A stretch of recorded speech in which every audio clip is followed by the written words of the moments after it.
Hello guys, so we're back here at the farm. Dito ako sa battle hopper ko.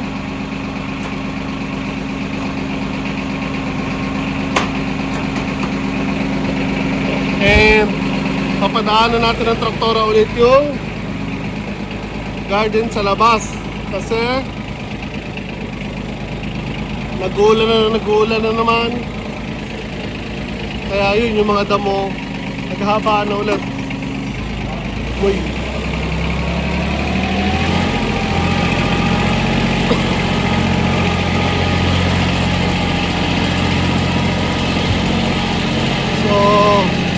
it's been a while actually. Simula nung nakapunta ako dito. Lately kasi sobrang busy ko. Hindi ako masyado nakakapunta dito.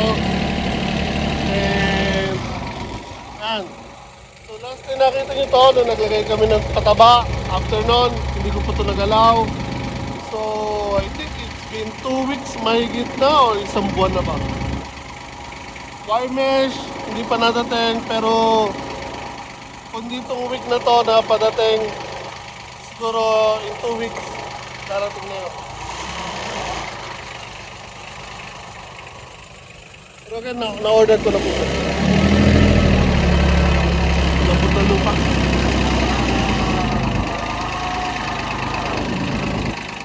Saglit lang guys, ayos ko lang to.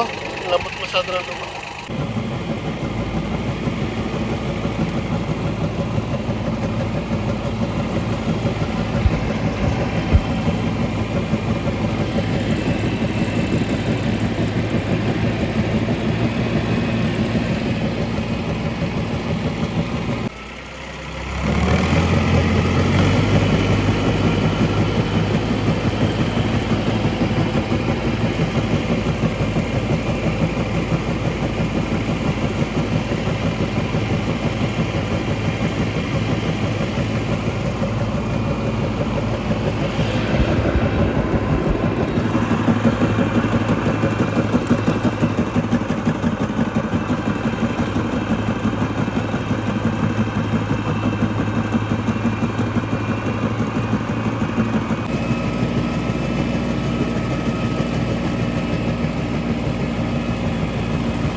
Hey guys! So ito, nagdidilig po tayo. Gamit natin ang hose. Actually, mas mabilis pa rin ang meron kang dalang ragadera. Kaya to, hindi ka na pabalik-balik. So, ayan guys ang garden natin. Nakita nyo, meron ng pagapangan yung mga kamatis ko, pipino, din ito yung mga talong. Then here, yung sitaw. Tapos doon sa dulo, yung mais. Yung sitaw, late ko na itanim. Last week mahigit. Dami ko kasing ginagawa. And yung mais, I'm not sure kung na-upload ko na yung video na kinuhanan ko sila, pero sa dinami ng tinanim ko, ang dami rin po ang hindi sumibol. So, katulad po yan ng mga naitanim ko dati doon sa nahiram kong garden. Pero doon, halos nagsibulan po lahat. Dito, hindi ko alam kung bakit. Ang dami pong hindi nagsibulan. Siguro dahil sa lupa, or napansin ko kasi doon sa lupa, maraming langgam. So maaaring dahil din sa langgam. Kasi baka kinain nila yung mga tinanim kong punla. Ang patatas po natin, so yun na ngayon. Next month, pwede na po silang bunutin at i-harvest. Yung mga broccoli, cauliflower ko. Yung cauliflower, titasin na po now. Actually, dapat na makalawa pa. Overgrown na po sila.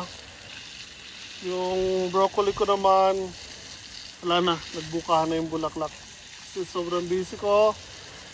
Bihira na ako makapunta ngayon dito this past week. Hindi ako halos nakakapunta dito, dahil yung ginagawa. Sobrang busy.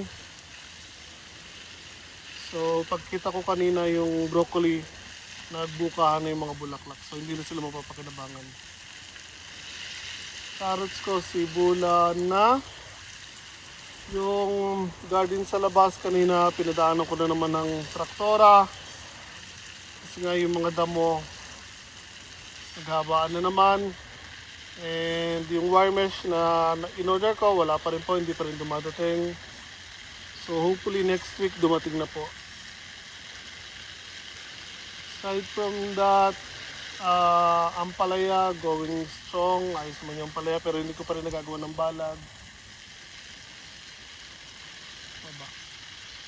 Yung mga kamote ko, sibulan na, okra, yung mga tinanim kong seeds dati, hindi nagsibulan. Yung nagsibulan man, ilan, tas namatay din. Then, yung mga sili ko, sibulan na, pero dahil nga, pabayaan ko, daming namatay doon sa punla kong sili. Yung bell peppers ko naman, okay, going strong. Sa lahat ng tinanim ko, may isang namatay. Pero aside from that, lahat po okay, may bunga na po. Kahit maliliit pa. Yung mga strawberries, andon. Wala na yan, oh. Nakita nyo, puro green na yun. Patatas yan guys. Yung makaliban ng patatas, doon puro damo na. Ganyan po yung likod natin, bundok. Makita nyo, green na po ulit sila. Yung sa baba, yung taniman ng pako, kanina bumaba kami doon, nanguha ng pako. Tumingin din kami ng mga labong, yung kawayan. Meron ng sibulan pero maliliit pa, kaya hindi muna kami kumuha. Mga next week siguro pwede na. So yun dito, yung kisame na nalaglag, hindi ko pa rin naayos. Bathtub. Yung sa bahay, totally wala pa ako nagagawa sa bahay. Yung bubungan ng bodega, hindi ko pa rin naayos. Again, ang dami kong ginagawa ngayon, sobrang busy. So, overwhelming na po yung mga nangyayari ngayon, kaya wala. Gusto ko mang humingi ng tulong, wala akong pwedeng hingi ng tulong dahil wala, ginusto natin to. Saka wala naman tutulong sa atin dito ng willing. Siyempre, pag humingi tayo ng tulong dito, actually may bayad yun. Wala tayong ibang maasang kundi sarili natin. Ah, si Takeda-sang, ang kaibigan kong Hapon, although andito malimit, kaya nga lang nahihirapan din ako pag andito siya palagi kasi again, itong garden na to hindi pa po to sa akin ha. Yung property hindi po sa akin to, kaya technically kay Takeda-sang pa rin po to, yung sa kaibigan kong Hapon. Dahil again, siya po ang bumili nito, na ilagay na po sa name niya yung residential part ng property. Itong garden o yung agricultural part, nasa pangalan pa rin po ito ng dating nagmamayari, although nabayaran na. Kasi tulad ng mga, or nasabi ko before, na dito po sa Japan, hindi po ganun kadali bumili ng lupa, specifically sa agricultural property, yung ginagamit sa farming. Pag sa bahay or residential, madali lang po guys. Basta may pera kayo, dito kayo nakatira, meron kayong residence card, may pambayad kayo dun sa bahay, madali lang po bumili. Pero yung sa agricultural na lupa, kahit may pambili kayo, hindi kayo yung basta-basta makakabili ng lupa kung wala kayong lisensya ng farmer or tinatawag na Nogyo dito sa Japan. Kahit may pambili kayo, again, bawal po magbenta ng lupa dito sa tao na walang lisensya po or walang license ng farmer. Kaya kahit nabayaran na po yung property na to, hindi pa rin po totally lahat na ililipat sa pangalan ng kaibigan kong Hapon. Yung bahay lang. Kasi 3 parts po ito. 900 square meters, 300 yung sa bahay, residential, 600 yung sa agricultural. Dalawang part ng 300. So, yung dalawang part na 300 or dalawang tig 300, yun lang po ang nakapangalan pa rin po sa dating nagmamayari ng property na to. So, may usapan na lang po na kapag nakakuha na ng lisensya ang Nogyo or farmer, doon na lang po ililipat yung pangalan. So, pumunta kami dito sa opisina ng Nogyo o yung Department of Agriculture. Then nag-inquire kami kasi ang pagkakaintindi namin o pagkakapaliwanag sa amin ng una na kahit hindi ka dito magsasaka o pero gusto mo magkaroon ng lisensya, mag-rent ka lang ng lupa or gumamit ka ng lupa na pang-agriculture. Then, after 2 to 5 years na ginagamit mo yon, na may record na ginagamit mo yon, pwede ka mag-apply ng lisensya to be a farmer. So, yun yung pagkakasabi sa amin. Kaya naglakas kami ng loob na gawin po yon. Kaso, nung nagpunta kami doon sa Department of Agriculture, iba yung paliwanag sa amin. Nagbago na daw yung rules simula starting nung February or March this year. Nagpunta kami is, I think, April na. So, na-late kami ng punta. Nung pumunta kami, ganun na sabi, nagbago na daw yung patakaran sa pagkuha ng lisensya ng farmer. Kaya ngayon, medyo may dilemma kami. May problema. Kaya ako, now, napapaisip ako, stress ako dahil ang laki na po actually ang nailagay kong oras, pera, pagod dito sa farm. So, if ever na magkaroon ng problema, yung pera ko hindi babalik. So yun ang kinakatakot ko ngayon. Kaya hanggat maaari ayoko na rin masyadong maglabas ng pera. Kasi nga parang wala kasing kasiguruduhan yung mangyayari. So kinakabahan ako. Ayun, kaya ako lately hindi masyado ako makapunta dito. Nakapokus ako sa main source of income ko, which is my work. Kasi hindi ko pwedeng pabayaan yung trabaho ko dahil yun ang bumubuhay sa akin at sa pamilya ko. So dito again, kahit gusto ko pumunta, lately nai-stress ako pag nandito ako dahil ang dami kong iniisip.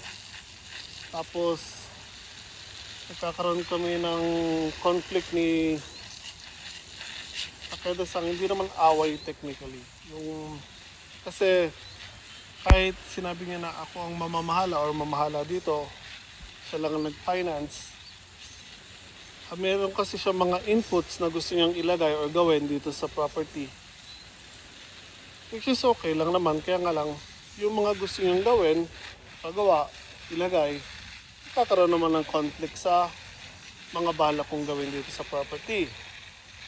So, pinapaliwanag ko naman sa kanya na if ever naman sige, dahil technically sa kanya pa rin to, sabihin natin gawin ko yung mga gusto niya or itayo ko yung mga gusto niyang pagawa. In time, again, once na if ever maging sa akin tong property, tatanggalin ko yun. So, doble trabaho. Kahirapan ko lang ang sarili ko, sayang ang oras, sayang ang pera. And ang dami niya mga pinapagawa na hindi naman dapat or hindi pa kailangan kasi nga pati yung mga trabaho ko, step by step kasi ang kailangan kong gawin dito. Kaya nga lang, meron siyang gusto magawin mga pa-ura-urada. Gawin mo to, gawin mo yung dapat may ganito, may ganon. Which is hindi pa naman mga kailangan. Kaya nga lang pag pinapaliwanag ko, yun, minsan nagtatalo kami. Which is nahihirapan ako kasi, again, kahit gustuhin ko man totally tutulan, technically, property niya to. Kung ano man ang gusto niyang gawin, siya ang may karapatan. Ayun, hirap ngayon ang sitwasyon ko dito guys. So, again, yung pagod, yung cost, hindi may iwasan yun. Walang problema yun. Normal yung gumastos ka, mapagod ka din sa isang bagay na gusto mong gawin. Yung sa akin, ang nagpapahirap sa akin yung stress, mental stress. So kahit ipaliwanag mo, pag-usapan nyo, paulit-ulit kasi sinasabi, kapagod. Ayoko naman maging bastos. Dahil again, kaibigan ko yung Hapon. So malimit na nanahimik ako pag ayun nga, meron siya mga gustong paggawa. Hindi na lang ako kumikibo. Dahil ayoko naman isipin niya na nangangatwiran ako or nakikipagtalo. Kasi nung una, pinapaliwanag ko sa kanya. Pero kahit sumagot siya kasi okay na ako. Oras lang or araw ang lilipas, babanggitin niya naman yun paulit-ulit. Hanggang sa totally mapapayag ako. So, habang tumatagal, hindi na lang ako kumikibo. Kaya nga lang, pinapansin niya na nagiging parang bastos naman ako dahil hindi na ako kumikibo. Which is, yun ang iniiwasan ko na magkaroon kami ng conflict verbally. Kailangan yun, hindi may iwasan. So, 3 times na kami hindi naman sagutan totally, nagkapaliwanagan ba. Napapagod na ako. Nag-iisip ako actually kung bibitawan ko na itong property o hindi. It's not worth it.